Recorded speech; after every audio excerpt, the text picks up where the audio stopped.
السلام علیکم ورحمۃ اللہ وبرکاتہ۔ اللہ کے فضل کرم کے ساتھ میں ایک نئی ویڈیو لے کر آپ کے سامنے حاضر ہوا ہوں۔ مجھے امید ہے کہ آپ سب خیر و عافیت سے ہوں گے۔ میری دعا ہے اللہ آپ کو خوش رکھے، شاد و آباد رکھے، سلامت رکھے اور اپنے حفظ و امان میں رکھے۔ ناظرین، نماز چاشت کی فضیلت کیا ہے؟ احادیث کی روشنی میں سماعت فرما لیں۔ حضرت ابو ہریرہ رضی اللہ تعالیٰ عنہ سے حدیث پاک مروی ہے، فرماتے ہیں کہ سرکار مدینہ علیہ السلام نے فرمایا کہ جو چاشت کی 2 رکعتیں پابندی سے ادا کرتا رہے، جو بندہ چاشت کی 2 رکعتیں پابندی سے ادا کرتا رہے، اس کے گناہ معاف کر دیے جاتے ہیں اگرچہ سمندر کی جاگ کے برابر ہوں۔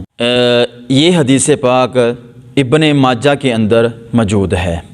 اور اس کا وقت کیا ہے؟ نماز چاشت کا وقت کون سا ہے کہ کس ٹائم ادا کریں؟ اس کا وقت آفتاب بلند ہونے سے لے کر زوال تک ہے۔